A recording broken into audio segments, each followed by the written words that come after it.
Olá, pessoal, tudo bem?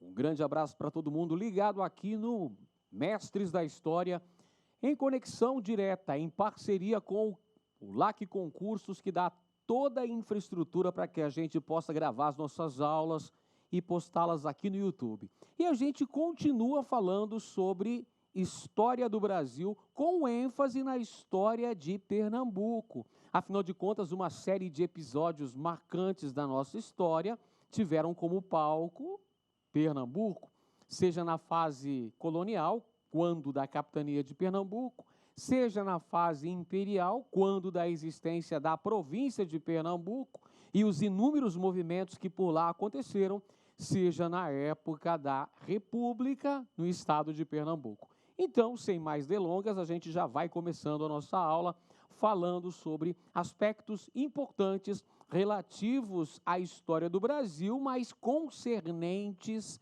à história pernambucana.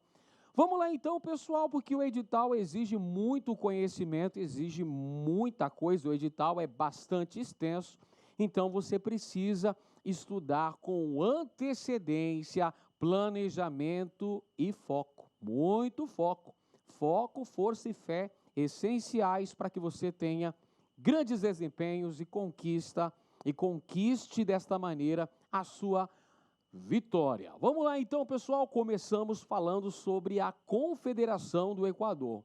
Olha só, a Confederação do Equador foi um importante movimento republicano e separatista, né? Um republicano, separatista e federalista também, que aconteceu no ano de 1824.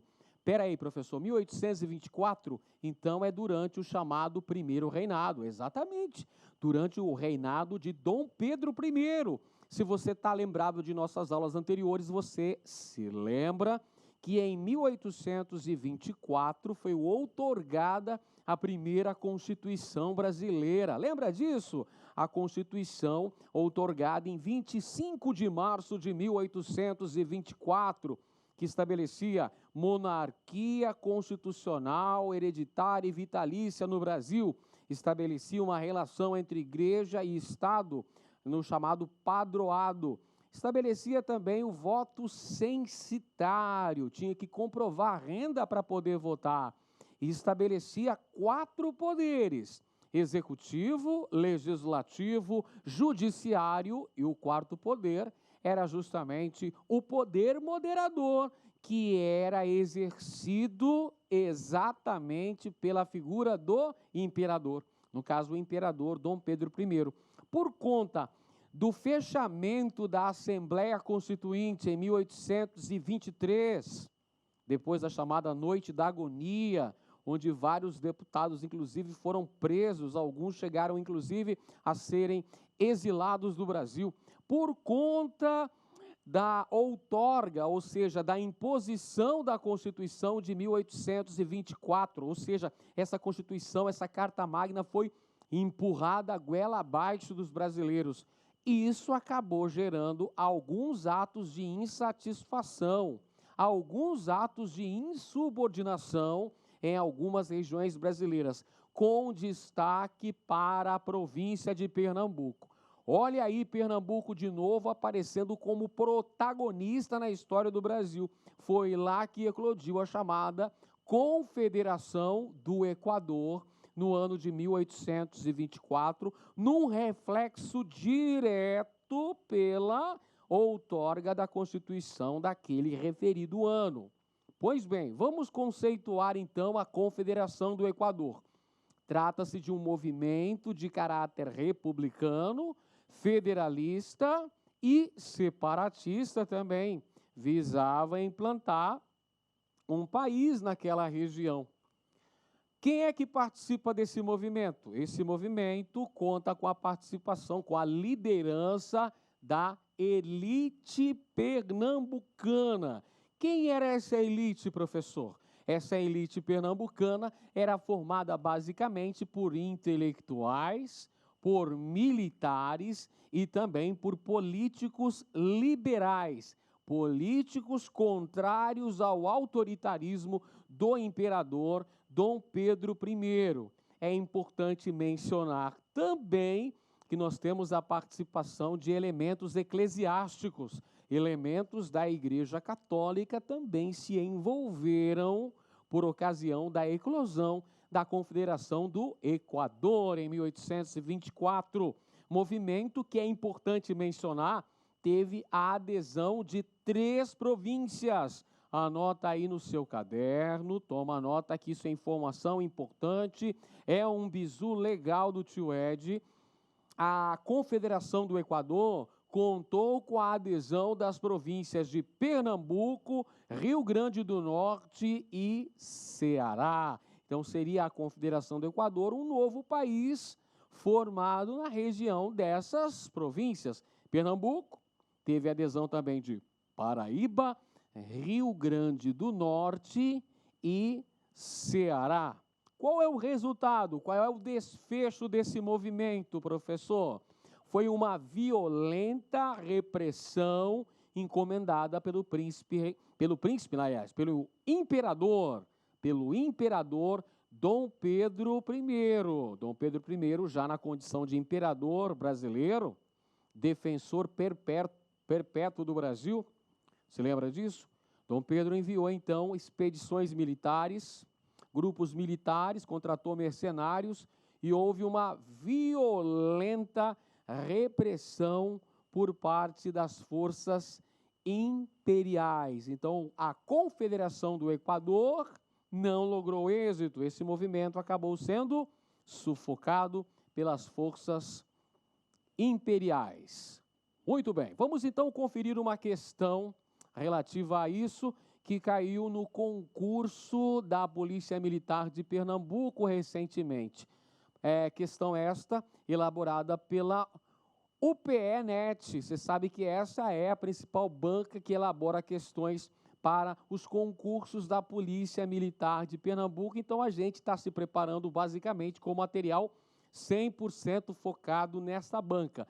Vamos conferir, então, essa questão que diz o seguinte: as primeiras décadas do século XIX foram marcadas pelo chamado ciclo das insurreições liberais em Pernambuco. Com a insurreição de 1817, a Confederação do Equador, de 1824, e a Revolução Praieira, de 1848. Essas insurreições se constituíram em movimentos federalistas e, com exceção da insurreição pernambucana, se contrapunham ao projeto de independência implantado em 1822 por José Bonifácio e Dom Pedro I, a partir do Rio de Janeiro. Muito bem, então a questão já estabelece a ocorrência de rebeliões liberais que tiveram como palco a província de Pernambuco. Olha, Pernambuco aí aparecendo na história do Brasil, vários episódios. 1817, a ocorrência da Revolução Pernambucana. É o último movimento que clamou pela independência do Brasil. Você sabe muito bem que temos 3 eventos importantíssimos na luta pela independência brasileira. Vamos refrescar a cuca aí, pessoal? Inconfidência Mineira, de 1789, que tem como principal figura Tiradentes, que foi morto, enforcado e teve seu corpo esquartejado, é o mártir da independência. Temos também a Conjuração Baiana, ou Revolução dos Alfaiates, de 1798, ocorrida em Salvador, e a Insurreição Pernambucana, ou também chamada de Revolução Pernambucana de 1817. Ela é mais conhecida Brasil afora como Revolução Pernambucana de 1817, o único movimento que chegou a tomar o poder, por cerca de 60 dias, é verdade, mas chegou a tomar o poder, mas também foi um movimento fracassado, foi um movimento violentamente reprimido. Mas não para por aí não, Pernambuco teve outros movimentos rebeldes, liberais, ao longo do século XIX, com destaque para a já mencionada Conjuração, a Confederação do Equador, melhor dizendo, de 1824, e o outro movimento foi a Revolução Praieira de 1848. Bacana. Agora ela pergunta aqui: no que concerne especificamente a Confederação do Equador, assinale a alternativa correta. Percebeu? O enunciado da questão te deu um contexto mais amplo, falando do século XIX em Pernambuco, com a ocorrência de diversos movimentos liberais, falou um pouquinho das características deles, mas o comando da questão, que é a parte principal, aqui está o caminho das pedras, aqui está a parte da questão que você precisa ter olho vivo, né? Ter foco total. Esse é o comando da questão, o que o examinador está cobrando de você nessa questão. Ele diz: no que concerne, no que diz respeito especificamente à Confederação do Equador, assinale a alternativa correta. Então, vamos conferir quais são as alternativas. Letra A. A Confederação do Equador foi um movimento republicano e federalista proposto por integrantes da elite pernambucana, entre os quais se destacavam intelectuais, militares e políticos liberais, que se espalhou pelas províncias da Paraíba, do Rio Grande do Norte e do Ceará. Olha que legal!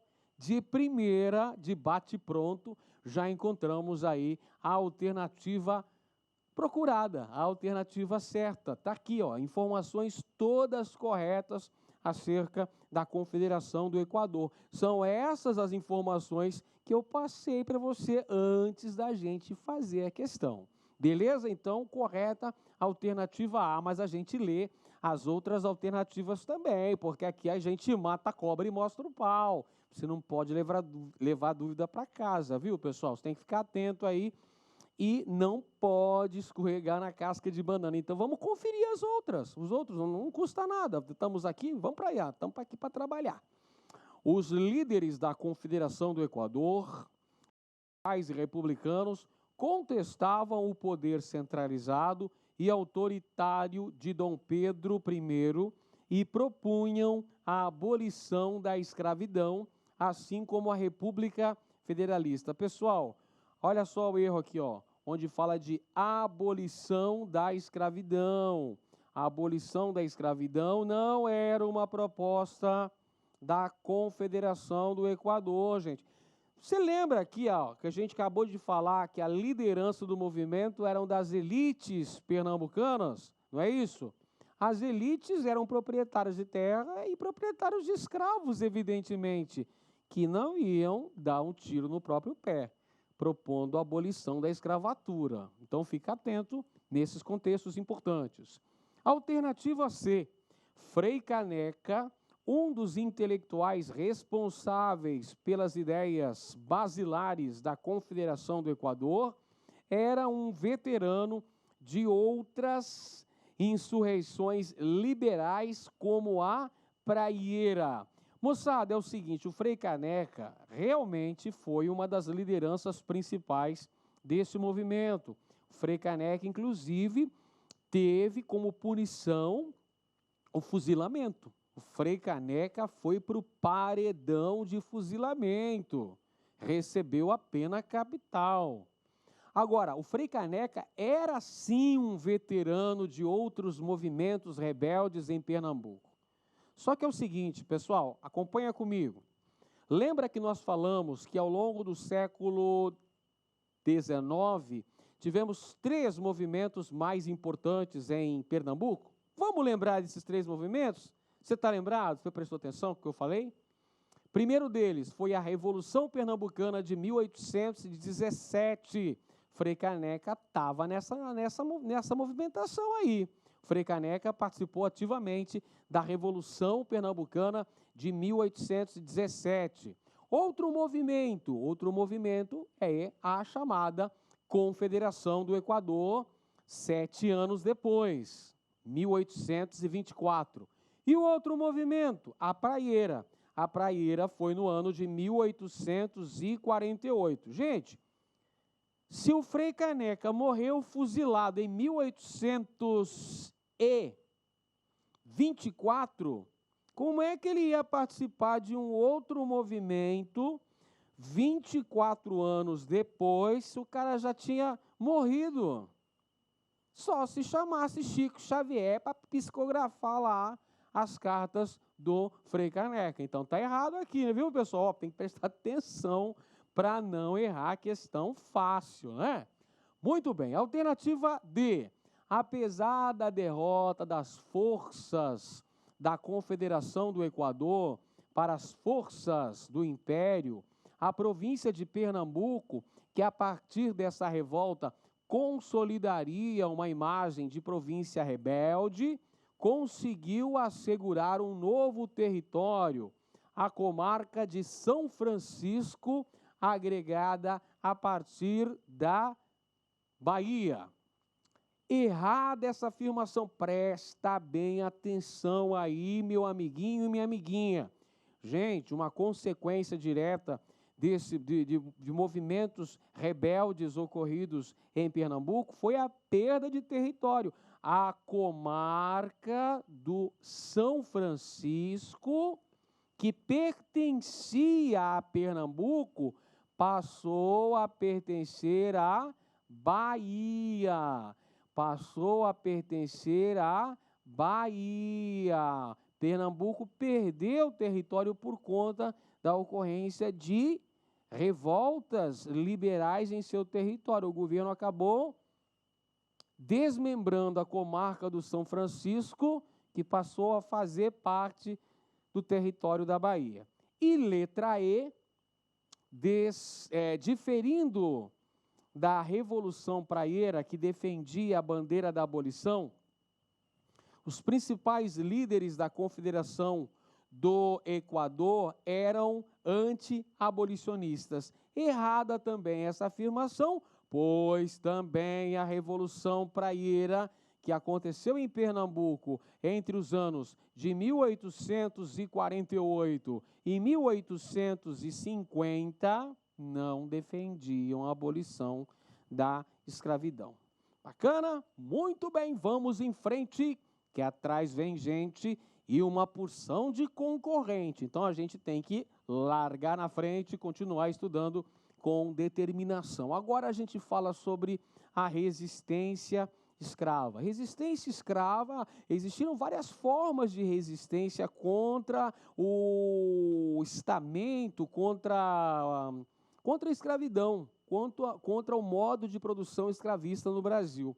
Fugas individuais, fugas coletivas, queima de plantações, assassinato de feitores, assassinato de senhores, religião de matriz africana, aborto, banzo, suicídio, mas a principal forma de resistência contra a escravidão, resistência escrava, né, contra o Estatuto da Escravidão no Brasil, foi, sem dúvida alguma, a formação de quilombos. Os quilombos proliferaram-se pelo Brasil. E quando eu falo de quilombo, já vem à mente a figura desta personagem, Zumbi dos Palmares, símbolo da resistência, não à toa que a data da morte de Zumbi, 20 de novembro, é considerado o Dia Nacional de Luta pela Consciência Negra no Brasil, em muitos municípios do nosso país. Então, existiram quilombos pelo Brasil todo e em Pernambuco não foi diferente. Aliás, o Quilombo dos Palmares, localizado na Serra da Barriga, fazia parte da então Capitania de Pernambuco. Hoje, essas terras estão localizadas no estado de Alagoas.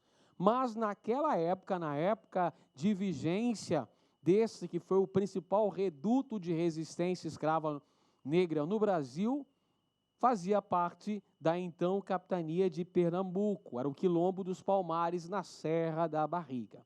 Muito bem, quando eu falo de escravidão negra, quando eu falo de resistência à escravidão negra, nós temos que lembrar que existiram vários quilombos também em Pernambuco. E diversos estudos, vários historiadores se debruçam sobre essa temática, vão esmiuçar essa temática, vão vasculhar os arquivos em busca de provas documentais para relatar a importância dos quilombos, também os quilombos pernambucanos. Olha um deles com destaque, o quilombo do Catucá, localizado nas imediações de Recife, que vai representar uma forma de resistência ligada à escravidão urbana. Você sabe muito bem que os escravos, na verdade, os africanos escravizados, professor Edenilson. Sendo politicamente correto, eu vou falar os africanos escravizados e os afro-brasileiros escravizados foram utilizados nas mais variadas formas de trabalho. Haviam os escravos rurais, havia os escravos urbanos também.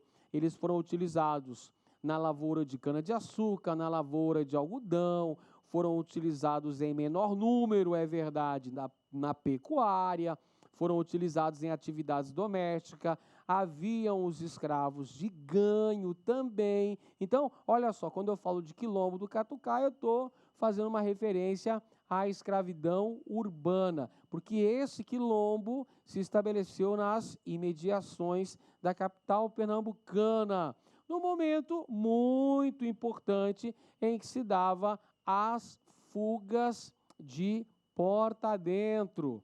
Uma outra importante forma de resistência da escravidão foram as chamadas fugas de porta adentro. Daqui a pouco eu explico melhor o que eram essas chamadas fugas de porta adentro. Além disso, olha só, nós temos como importância, como herança imaterial dos negros no Brasil como um todo, por exemplo, a capoeira, que é patrimônio imaterial da humanidade, o maracatu, que também tem esse status, e o próprio sincretismo religioso, as religiões de matriz africana, Umbanda, por exemplo, que teve uma mescla de valores religiosos africanos com também preceitos religiosos cristãos. Legal? Vamos conferir então de que maneira que a UPNet cobrou uma temática relativa à resistência escrava, em especial na província de Pernambuco. Durante os 3 séculos nos quais vigorou a escravidão no Brasil, a resistência de escravos, tanto de origem africana quanto de origem indígena, foi constante e tomou as mais diversas formas. No século XIX, quando a escravidão brasileira viveu seu apogeu com o maior afluxo de escravos africanos, o crescimento das cidades fez multiplicar nelas não apenas o número de escravos, mas também as formas de resistência, que se diversificavam cada vez mais. E se as fugas sempre foram as mais famosas e emblemáticas dessas formas de resistência, nunca foram as únicas. Sobre elas, diz o historiador Marcos Carvalho, olha só, temos uma citação de um historiador que estudou, que pesquisou sobre a resistência escrava em Pernambuco. Vamos ver o que diz essa citação. Nunca faltaram fugas de escravos no Recife. Alguns se aproveitavam dos cortes que o Capibaribe, o rio Capibaribe, fazia entre os bairros para se evadirem dentro da própria cidade em busca de dias melhores. Existiam ainda casos mostrando o outro lado da história. Fugas do Recife para o interior ou até para fora da província, buscando a distância do Senhor ou a proximidade de parentes, amores, amigos e pessoas da mesma etnia ou nação. Citado, então, este texto, essa fala do historiador Marcos Carvalho, no Liberdade, Rotinas e Rupturas do Escravismo no Recife, tá? Do historiador Marcos Carvalho. Muito bem, está citado no livro do José Murilo de Carvalho, melhor dizendo. Muito bem, tendo em vista esse cenário, assinale a alternativa incorreta. Olha só, pessoal, você leu o texto, prestou bem atenção no que fala o texto que é apresentado na questão, que discorre sobre a resistência escrava, principalmente as fugas individuais e coletivas e a formação de quilombos. E agora buscamos a alternativa incorreta. Presta bem atenção, nós precisamos encontrar a alternativa falsa, a alternativa incorreta. Vamos então para a alternativa A. O quilombo do Catucá, situado às margens do Recife, portanto, um quilombo, podemos dizer um quilombo urbano, de certa maneira. O quilombo do Catucá, situado nas margens do Recife, na primeira metade do século XIX, caracterizou-se por ser um espaço de resistência contra a escravidão, que cresceu beneficiando-se dos muitos conflitos internos das próprias elites escravistas, principalmente nas chamadas insurreições liberais. Lembra que nós falamos na primeira questão que em Recife ocorreram várias insurreições liberais? 1817, 1824, 1848. Então, nesses momentos, a própria escravatura aproveitava para escapar, para promover fugas desse sistema escravista. Então, o quilombo do Catucá realmente era um espaço de resistência contra a escravidão, que cresceu bastante por conta desses conflitos internos ocorridos na então província de Pernambuco. Está corretíssima essa afirmação, a letra A. Lembrando que nós estamos procurando a alternativa incorreta. Então, a gente vai continuar a nossa busca. A alternativa B. Construções culturais, como a capoeira, o maracatu e mesmo o culto a determinados santos católicos, tais como São Benedito, Nossa Senhora do Rosário, foram importantes formas de resistência cotidiana, elaboradas por escravos e ex-escravos nas margens da sociedade escravista e mesmo em suas instituições mais importantes, como a Igreja Católica. Verdade, todas essas são formas de resistência contra a escravidão. Alternativa C. Com o crescimento da escravidão urbana no Recife, do século XIX, começaram a se desenvolver novas formas de fugas, como as chamadas fugas de porta adentro. Vamos até grifar esta expressão. Fugas de porta adentro.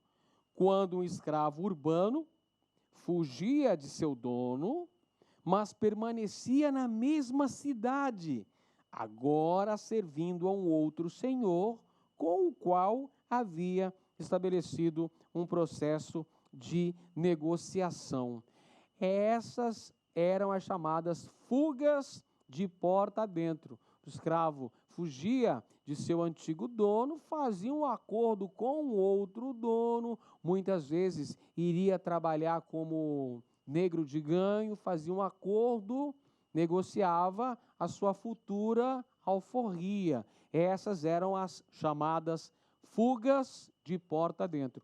O escravo fugia, mas permanecia na mesma cidade, agora servindo a um outro senhor. Também está correto a alternativa C. A alternativa D. O Quilombo do Catucá, situado nas margens do Recife, na primeira metade do século XIX, cresceu associado a esse centro urbano, beneficiado das fugas de escravos do Recife e canaviais da região, chegando também a se expandir sobre toda a região antes dominada por seu predecessor, o Quilombo dos Palmares ou Quilombo de Palmares. Incorreta, pessoal, incorreta. O Quilombo do Catucá, nas imediações do Recife, o Quilombo do Catucá, um quilombo urbano, cresceu, é verdade, com as muitas fugas de escravos que estavam nesse centro urbano, até porque ocorreram vários movimentos liberais que desarticulavam a própria vigilância sobre os escravos do Recife e proximidades. Então, o Quilombo do Catucá realmente teve um crescimento aí nesse contexto histórico mencionado na questão. Porém, ele não chegou a se expandir de tal forma que ocupasse exatamente a região onde nós tivemos o principal quilombo da história do Brasil, o Quilombo de Palmares, que na verdade era uma uma confederação de quilombos, um grande número de quilombos associados, não é?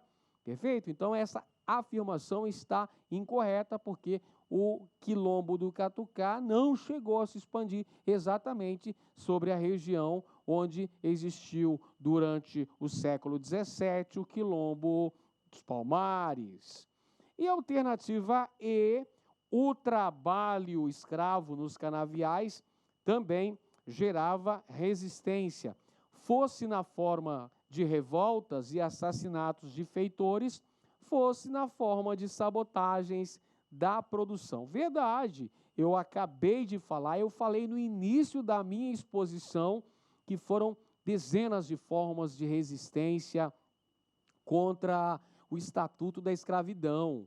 E citei lá queima de plantações, assassinato de feitores, sabotagens na produção, né? Queima de plantação é sabotagem na produção. Tudo isso aqui está correto também. Então, essa afirmação, letra E. Portanto, a única incorreta, a alternativa D, a questão que dava para você deduzir, se você prestasse bem atenção, lesse nas entrelinhas, você ia perceber que a única afirmação incoerente está aqui na letra D de dado. Muito bem, vamos continuar. Olha só, a gente continua falando sobre tráfico negreiro. A gente continua falando sobre o Estatuto da Escravidão no Brasil, porque você sabe muito bem que vigorou por mais de 3 séculos esta verdadeira infâmia em nosso país, que foi a utilização da mão de obra escrava.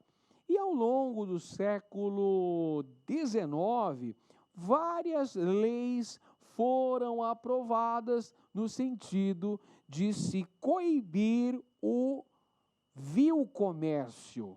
O que é esse vil comércio, professor Edenilson? É o tráfico negreiro. Gente, o tráfico negreiro foi uma importante atividade econômica, tão importante que gerou uma grande acumulação de capitais. Os traficantes, os comerciantes luso-brasileiros, a própria coroa portuguesa lucrou bastante no comércio de escravos africanos. Evidentemente que não foram só os portugueses que atuaram no tráfico negreiro, os holandeses também atuaram, os próprios ingleses, por um certo momento, os ingleses também atuaram no vil comércio, mas o destaque principal acabou sendo para os portugueses. E depois da independência brasileira, continuou a haver o tráfico negreiro por um certo período, até que em 1850 o parlamento brasileiro aprovou a chamada Lei Eusébio de Queiroz. A Lei Eusébio de Queiroz proibia o tráfico intercontinental de escravos para o Brasil. Mas vamos então falar, sabe do quê? De contrabando de escravos. Contrabando de escravos.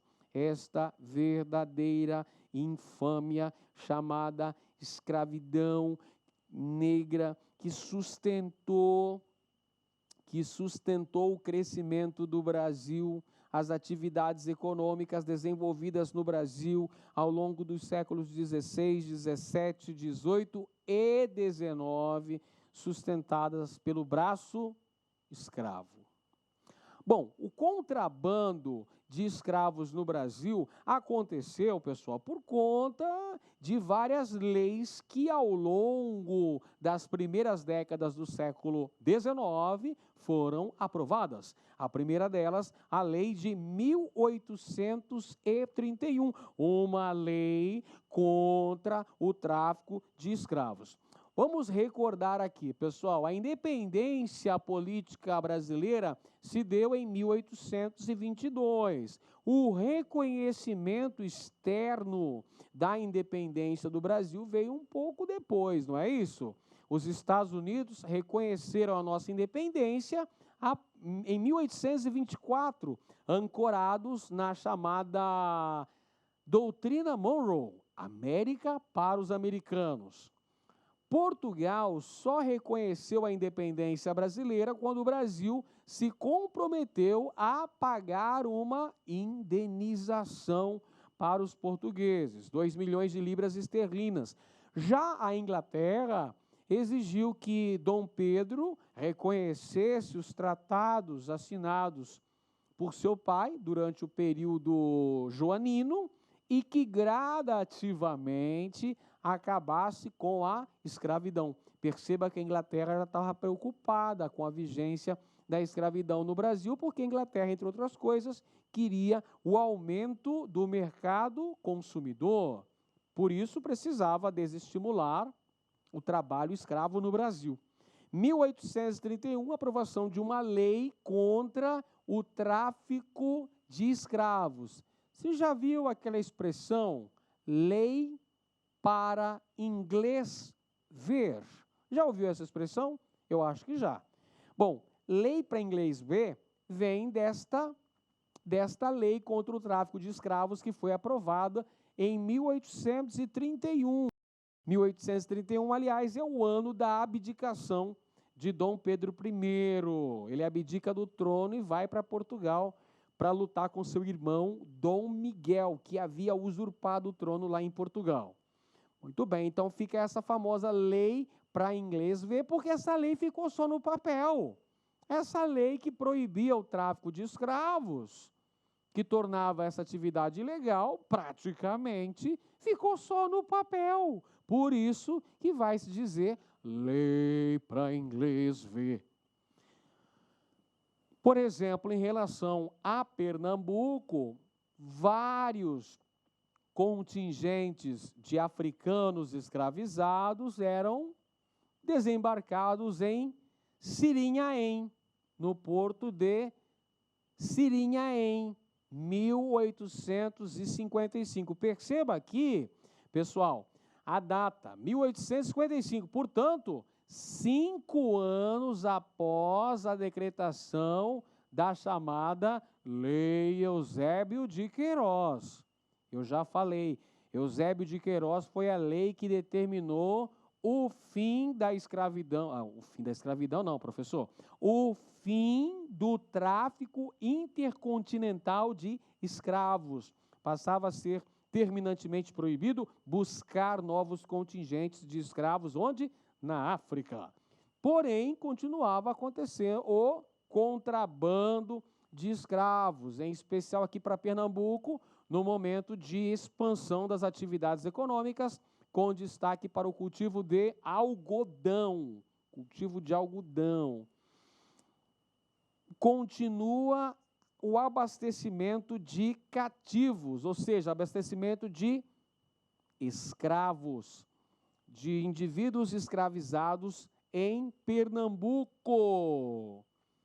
E, de certa forma, debaixo dos narizes das autoridades da província de Pernambuco. Ou seja, havia uma certa conivência por parte de autoridades pernambucanas.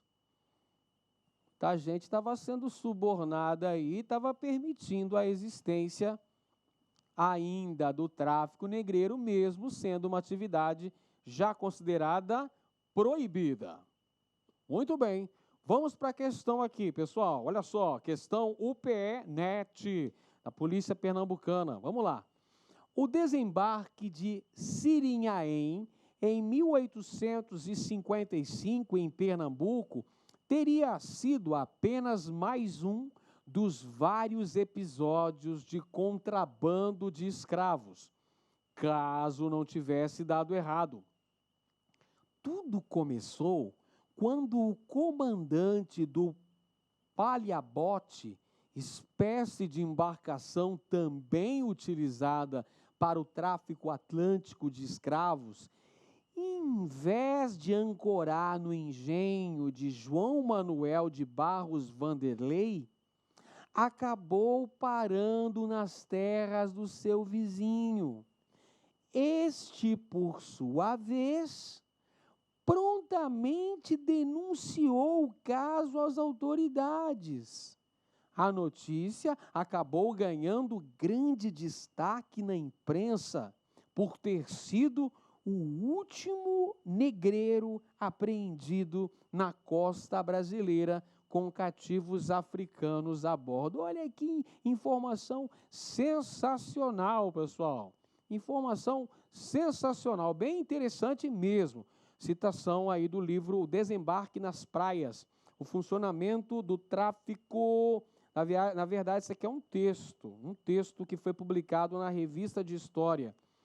É de autoria do nosso célebre historiador José Murilo de Carvalho, o único historiador brasileiro que faz parte também da Academia Brasileira de Letras. Está falando, então, sobre o contrabando de escravos negros para Pernambuco pós-decretação da Lei Eusébio de Queiroz. E é uma atividade aqui, um contrabando que acabou se tornando uma verdadeira presepada, né? Acabou dando certo, acabou dando errado, acabou sendo denunciado. Muito bem. Em relação ao tráfico de escravos para Pernambuco, assinale a alternativa correta. Alternativa A.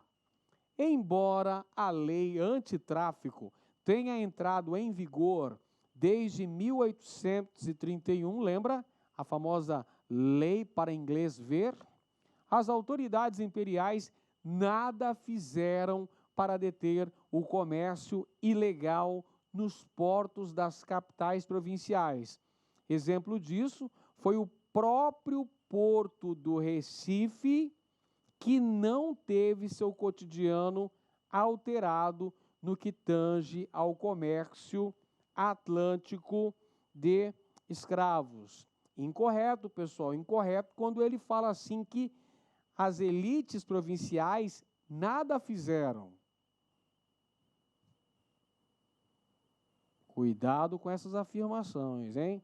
Sempre, nunca, exclusivamente, nada, tudo, não é? São afirmações assim muito fortes. Geralmente, quando elas são apresentadas nesses contextos, na maioria esmagadora das vezes, elas estão incorretas. Então, está incorreta esta afirmação. Letra B. Embora conhecida como Lei para Inglês Ver, a Lei de 1831 contribuiu bastante para frear o ímpeto dos traficantes. Exemplo disso é que em finais da década de 1830 e durante a década de 1840, o número de escravos que ingressavam na província de Pernambuco diminuiu de forma vertiginosa. Errado, pessoal. é uma fase de crescimento da produção algodoeira e da produção canavieira também, produção de cana-de-açúcar, produção de algodão em Pernambuco. Então, exigia o quê? Mão de obra escrava. Aumenta o número de escravos nestas atividades econômicas. Está errado, então, a letra B. Continuando, letra C. O desembarque de cativos nos portos naturais das diversas praias que ficavam na província de Pernambuco, mas distante o suficiente para dificultar a vistoria das autoridades imperiais, foi uma estratégia desenvolvida pelos atores que participavam do contrabando de africanos para continuar fornecendo cativos para a capitania. Olha que questão legal, pessoal. Olha só, essa afirmativa já deixa uma vantagem para você que leu com atenção o enunciado. Viu como é muito importante ler o enunciado e ir marcando as palavras-chave? Porque isso ajuda você na hora de encontrar a alternativa correta. Essa aqui está correta, pessoal.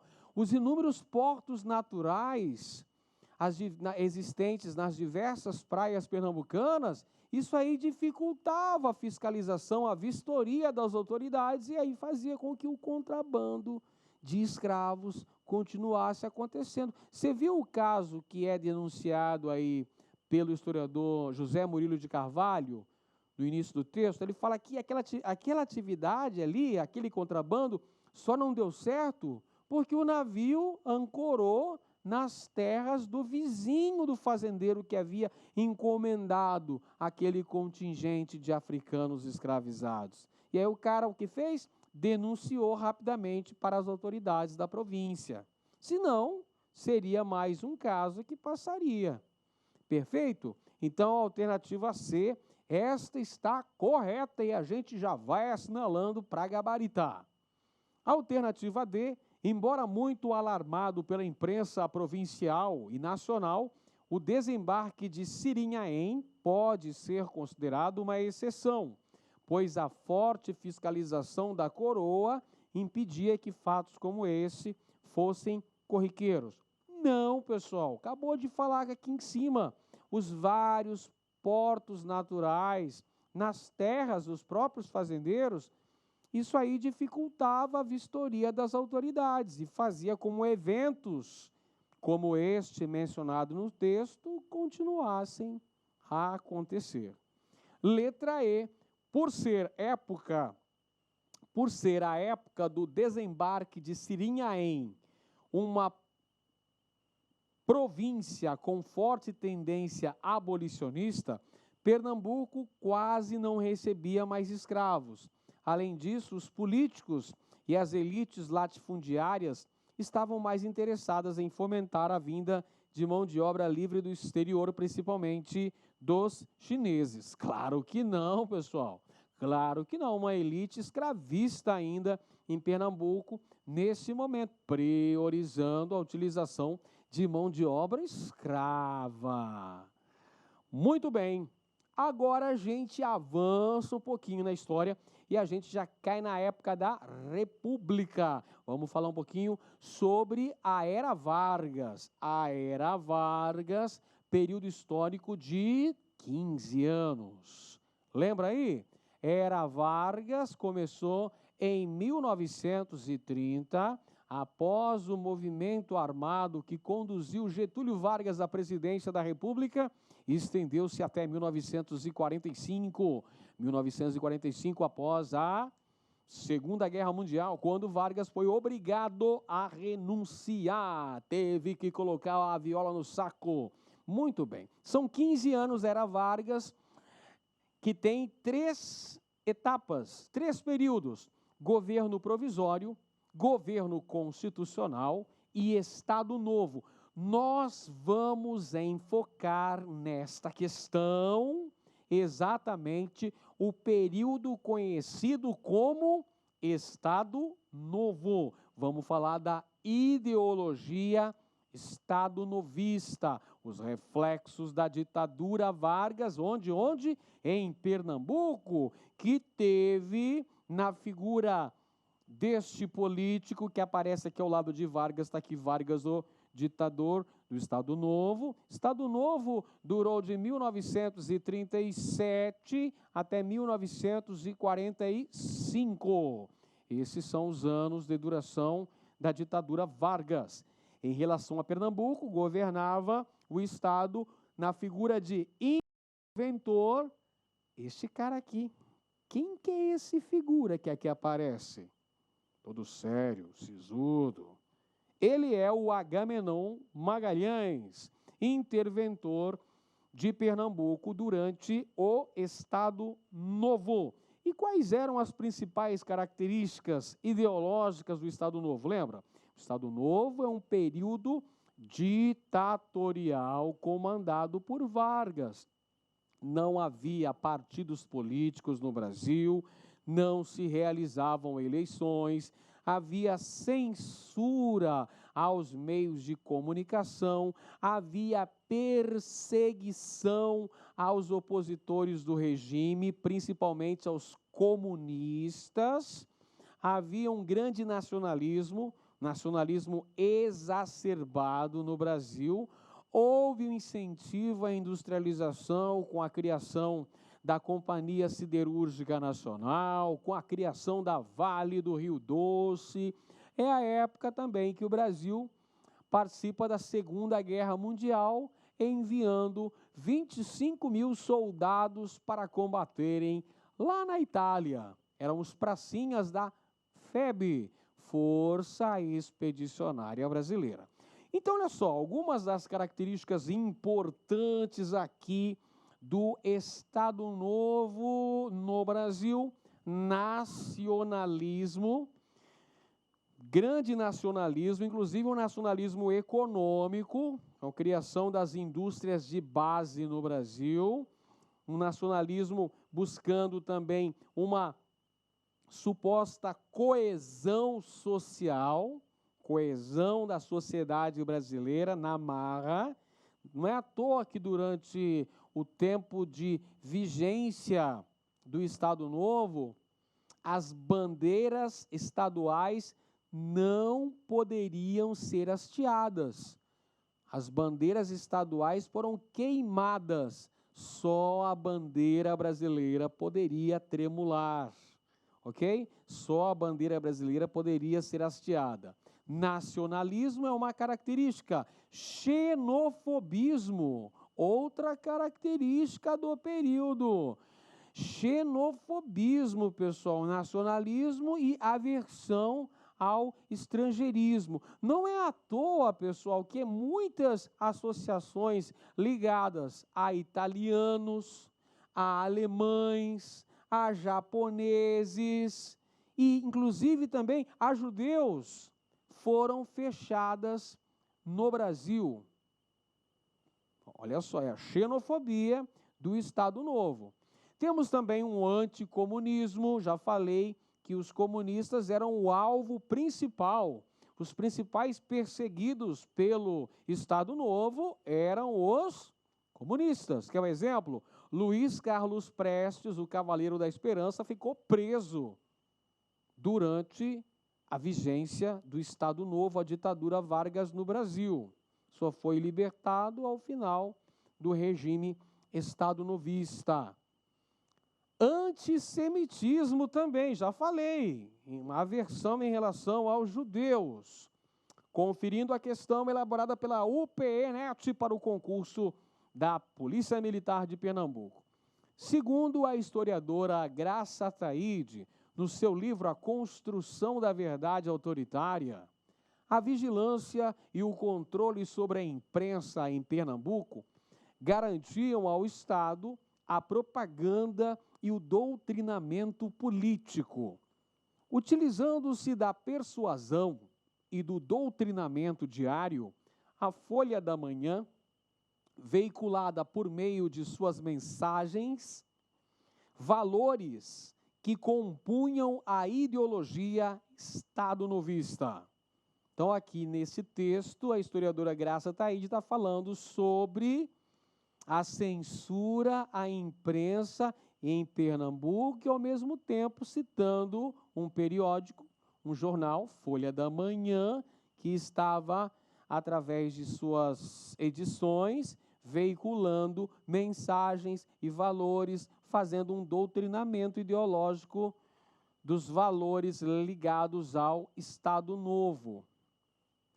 Em relação aos valores e à ideologia defendidos pelo Estado Novo, do qual Agamenon Magalhães, em nível estadual, era um de seus maiores representantes, assinale a alternativa correta. Muito bem. Alternativa A, nacionalismo. Nacionalismo é uma característica do Estado Novo? Sim, correto. Xenofobismo, ou seja, aversão ao estrangeirismo? Correto, é outra característica. Anticomunismo é uma característica da ditadura Vargas? Sim, os comunistas eram o alvo principal da perseguição por parte da polícia política de Vargas, comandado por Filinto Miller.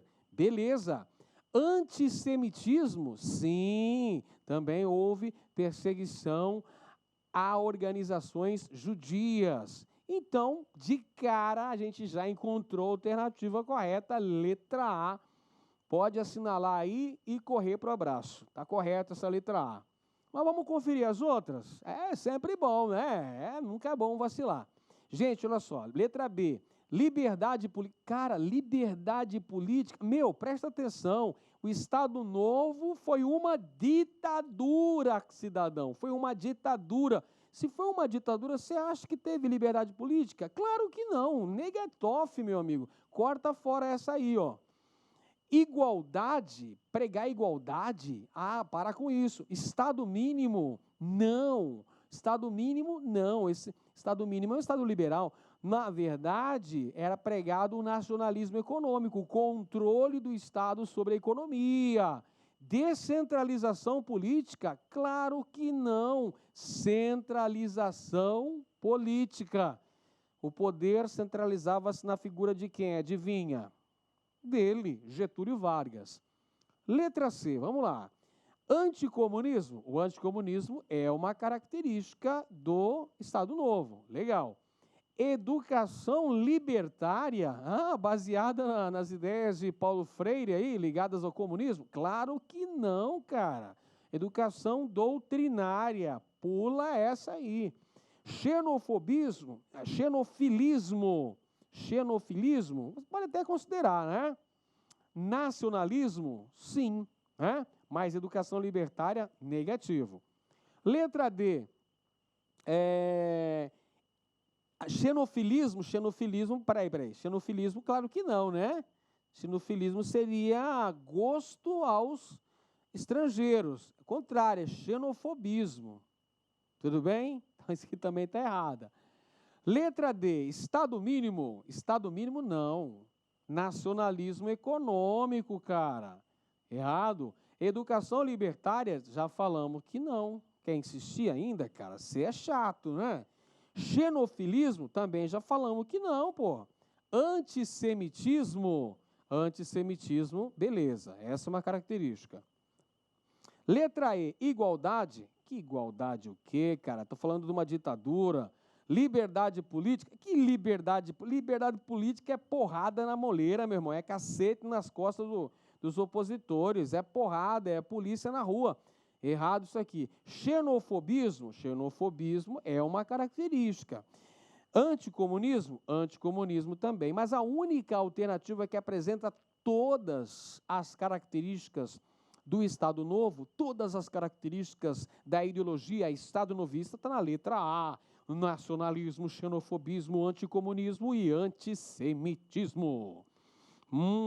Beleza, agora vamos falar dos movimentos sociais durante o regime militar brasileiro. O regime militar que perdurou entre 1964 e 1985, percorrendo o governo de 5 presidentes da República. O primeiro deles foi Humberto de Alencar Castelo Branco, o segundo foi o presidente Arthur da Costa e Silva, o terceiro foi o presidente Emílio Garrastazu Médici, o quarto foi o presidente Ernesto Geisel e o quinto e último, João Batista de Oliveira Figueiredo. Muito bem, mas aconteceram uma série de movimentos sociais contra o militarismo no Brasil, movimentos que clamavam o retorno da democracia no Brasil. Então houve, no nosso país, atos de resistência urbana, vários movimentos que se organizavam, lutando pela liberdade, clamando pelo retorno da democracia. Movimentos urbanos e também movimentos rurais. Nessa fase, nós tivemos dura repressão aos opositores do regime. Como é que eram chamados os opositores do regime? A parte do governo, o governo chamava esses opositores de subversivos. Quem que são esses grupos que vão se opor ao regime militar? Então nós temos camponeses que vão organizar movimentos, sindicatos que vão organizar movimentos, vão organizar passeatas, profissionais liberais, muitos professores, professores da USP, muitos deles foram inclusive exilados, jornalistas, alguns membros da Igreja Católica, principalmente o pessoal que participou do movimento da Teologia da Libertação. Então, são vários movimentos que acontecem de oposição ao regime militar. Nós podemos citar, por exemplo, a passeata dos 100 mil, que aconteceu no ano de 1968, lá no Rio de Janeiro. A gente pode falar também do assassinato do estudante Edson Luiz, que gerou um clamor por parte do movimento de oposição ao regime militar no Brasil. Podemos citar a guerrilha que surgiu contra o regime militar, os vários movimentos de extrema esquerda que faziam vários atos, sequestros, assaltos a banco, a guerrilha urbana e depois a guerrilha rural, no Vale do Ribeira, também na região, a guerrilha do Araguaia. A gente pode citar que houve vários movimentos. Pernambuco também assistiu a alguns movimentos sociais de oposição ao militarismo. Vamos então para a questão aqui, gente. Olha só, começa com um texto. Aí você fala, professor, essa UPNet gosta de colocar aqueles textos enormes, já me cansa só de ler. Cara, mas é assim, meu irmão. É assim que funciona, não é?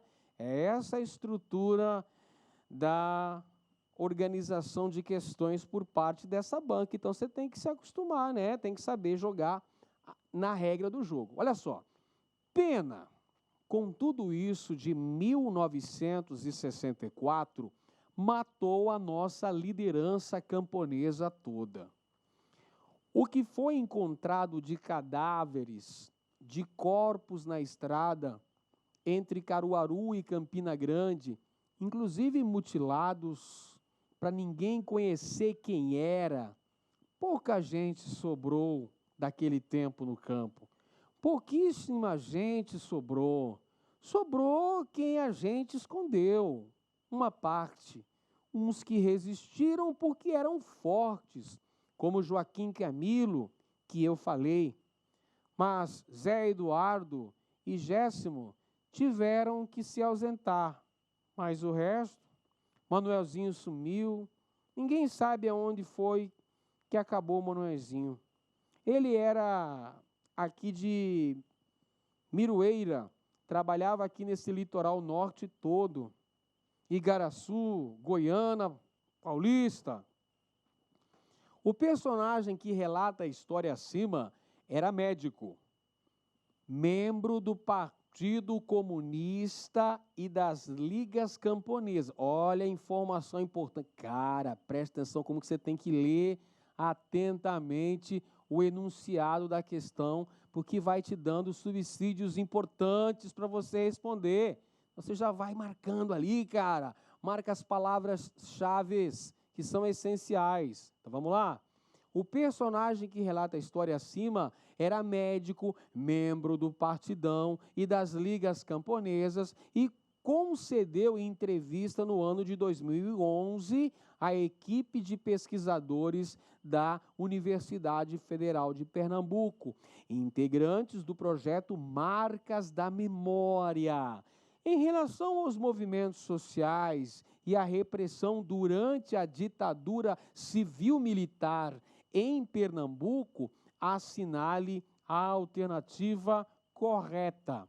Então, vamos lá. Lembrando aqui que nós tivemos no enunciado da questão a fala de um médico, membro do Partido Comunista Brasileiro, membro das Ligas Camponesas, que participou da resistência contra o regime militar e que viu vários de seus companheiros serem trucidados, serem eliminados pelas forças federais, pelas forças ligadas ao regime militar. Tudo bem? Vamos então às alternativas. Letra A. A resistência ao golpe e à ditadura civil-militar ficou restrita ao meio rural, não sendo possível se verificarem focos de resistência nas zonas urbanas. Dentre suas principais causas, destaca-se a pouca influência que o Partido Comunista possuía no Recife e em sua região metropolitana, bem como a falta de organização da sociedade para ações de resistência, fossem elas individuais ou coletivas. Errado, pessoal.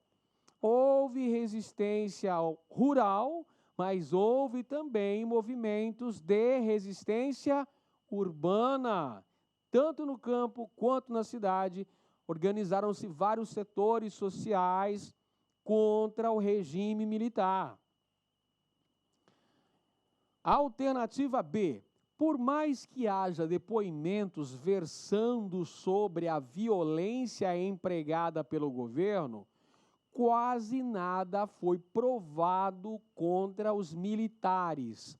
A falta de um número maior de provas acaba ratificando a versão de que em Pernambuco o regime civil-militar foi moderado. Claro que não, houve violentas repressões também em Pernambuco, pessoal. A própria Comissão Nacional da Verdade já encontrou, já divulgou dados importantes a respeito dessa repressão violenta que também aconteceu em Pernambuco, aos inimigos do regime. Letra C. Além dos camponeses que estavam integrados em algumas associações classistas, trabalhadores urbanos, profissionais liberais e até membros da Igreja Católica também participaram da resistência contra o regime militar, contra as tropas governamentais. Cara, que beleza, muito certa essa afirmação, tranquilo. Se você estudar sobre esse período aí, não tem como errar essa afirmação. A resistência contou com a participação de diferentes segmentos sociais, sejam eles urbanos ou rurais. Você tem ali sindicalistas, profissionais liberais, trabalhadores urbanos e até membros da Igreja Católica que também participaram desse movimento contra o regime militar. Está correto a letra C. Letra D, ao contrário do que aconteceu no restante do país, em Pernambuco não houve qualquer ingerência do regime civil e militar no sistema educacional recém-modificado pelo então governador Miguel Arraes. Miguel Arraes era governador de Pernambuco quando do golpe civil-militar que derrubou o presidente João Goulart e implantou o regime militar no Brasil. Pelo contrário, recebendo importância das transformações realizadas por Arraiz e Paulo Freire, os militares deram continuidade ao trabalho, percebendo as estratégias do movimento de cultura popular como benéficas para o senso crítico dos cidadãos. Você acha que num período de ditadura, de repressão, de regime militar, incentivava-se o senso crítico do cidadão? Você acha que as mudanças no sistema educacional que estavam sendo implantadas pelo governador Miguel Arraes, contando com o aval dos estudos da pedagogia do oprimido, de Paulo Freire, foram seguidas? Claro que não, foram rasgadas, foram eliminadas, foram inutilizadas. Houve, inclusive, a criação de disciplinas como Organização Social e Política Brasileira, OSPB. Você ter uma ideia, eu sou do tempo que se estudava o OSPB. Tá veinho o tio Ed, né? E Educação Moral e Cívica, EMC. Cara, eu também sou dessa época. Então, olha só, houve mudanças no sistema eleitoral no sentido de se evitar o desenvolvimento do senso crítico do cidadão, para facilitar a sua manipulação. Então, está errada a letra D também. E a letra E, um dos personagens mais destacados das ligas camponesas foi Francisco Julião, personagem fulcral para a repressão dos militares contra camponeses, uma vez que ele acabou traindo seus companheiros em troca da sua liberdade e permanência no Brasil após 1964. É claro que não, né, cara? Para com isso. Francisco Julião era a principal liderança das ligas camponesas que foram colocadas na ilegalidade assim que implantou-se o regime militar no Brasil no ano de 1964. Bacana! Agora a gente fala da cultura afrodescendente, que como, de uma forma geral, no Brasil inteiro, tem muita influência, em Pernambuco não é diferente. Em Pernambuco a gente tem uma herança sociocultural muito grande. Essa importância ligada à cultura de origem africana, contribuindo na formação social e na formação da própria cultura, da identidade pernambucana. Os africanos escravizados utilizaram dessa estratégia como forma de preservar as suas matizes culturais, através da música, das danças, das inúmeras tradições, da própria religiosidade de matriz africana em processos culturais extremamente dinâmicos, marcando aí essa característica importante da cultura pernambucana, que tem suas raízes lá na Mamãe África, a importância da Mamãe África aqui na própria construção social brasileira. Muito bem. Olha só mais uma questão da UPNet, Polícia Militar de Pernambuco. Vamos conferir. Leia os textos a seguir. Texto 1. A cultura afrodescendente tem sido muitas vezes reificada, apresentada como um repertório inerte de tradições, como se não estivesse enraizada em processos culturais dinâmicos e em ambientes sociais desiguais. Essa é uma citação extraída da obra Cultura Afrodescendente no Recife, Maracatus, Valentes e Catimbós. Texto 2. A cultura e o folclore são meus, mas os livros foi você quem escreveu.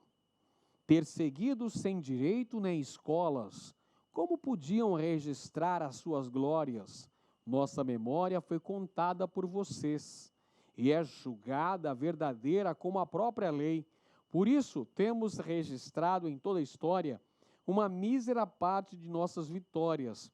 Por isso, não temos sopa na colher, e sim anjinhos para dizer que o lado mal é o candomblé. Com base nos textos, analise aspectos das manifestações culturais afro-brasileiras em Pernambuco e assinale a alternativa correta. Então, olha só, esse é o comando da questão, muito importante. Olho no lance, aspectos das manifestações culturais afro-brasileiras em Pernambuco. A influência cultural africana em Pernambuco. Vamos lá. Alternativa A.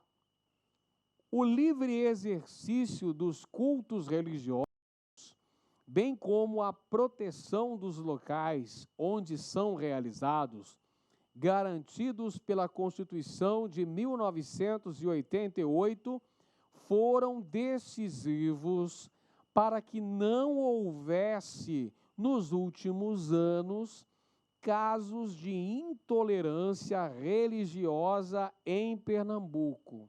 Pessoal, infelizmente, essa afirmação é incorreta. Ocorreram vários atos de intolerância religiosa em Pernambuco, principalmente as voltadas para religiões de matriz africana, como Umbanda e Candomblé. Infelizmente, há sim atos de intolerância contra estas expressões religiosas citadas por mim. B. A permanência da cultura afro-brasileira em Pernambuco demonstra que os afrodescendentes, após a abolição da escravatura, tiveram suas condições sociais alteradas, sendo reconhecidos e respeitados pelo Estado brasileiro, bem como por sua sociedade. Imagina, após a abolição, o 13 de maio de 1888, os escravos foram simplesmente largados na Rua da Amargura, não tiveram nenhum tipo de apoio do ponto de vista socioeconômico, tornaram-se marginalizados, por isso que a luta é secular, por igualdade de condições. Letra C, embora muito praticada em Pernambuco nos tempos de hoje, a capoeira só chegou a esse estado graças ao desenvolvimento da capoeira regional e capoeira de Angola na Bahia. Não, pessoal, desde a época de vigência da escravidão, essas manifestações chegaram a Pernambuco. Aí a capoeira é um exemplo disso. Letra D, a herança cultural afrodescendente em Pernambuco, como maracatu, são verdadeiras reproduções dos costumes africanos. No caso, o maracatu era a antiga coroação dos reis e rainhas do Congo. Cara, mais uma afirmação incorreta. A cerimônia que diz respeito à antiga coroação dos reis e rainhas do Congo é a congada, pessoal. E, no caso, o maracatu sofreu influências regionais. Perfeito? Letra E, então, já por exclusão, encontramos a alternativa correta. A permanência da herança cultural afrodescendente no estado de Pernambuco só foi possível devido às táticas estabelecidas pelos sujeitos históricos que partilhavam e partilham esses códigos culturais, constituindo-se em uma atitude de resistência em defesa da identidade e do respeito à diversidade cultural. Aí sim, a alternativa correta. Muito bem. Agora, galera, o grande lance é o seguinte: continuar estudando com determinação e tendo apoio aqui no nosso Mestres da História, em parceria com o LAC Concursos. E se você gostou dessa aula, se achou importante e acha que a gente deve continuar trazendo mais aulas para a sua preparação para o concurso da PM de Pernambuco, não se esqueça de deixar o seu depoimento aqui nos comentários e, principalmente, não se esqueça de curtir esse vídeo, compartilhar nas suas redes sociais, comunicar aos seus amigos que aqui tem uma oportunidade de estudar com qualidade, com precisão, para que você tenha uma grande preparação e para que você tenha um grande desempenho no dia da prova. Galera, desistir não é opção. Você é vencedor e veio nessa vida para conquistar. Então, vamos lá, vamos continuar essa caminhada árdua rumo à vitória. É isso aí, pessoal. Um grande abraço para todo mundo, principalmente para você que chegou até aqui, acompanhou a nossa aula toda. Você, com certeza, vai ter uma grande preparação e vai conseguir a sua tão sonhada aprovação. Um grande abraço a todos e até a próxima. Tchau! Clique like.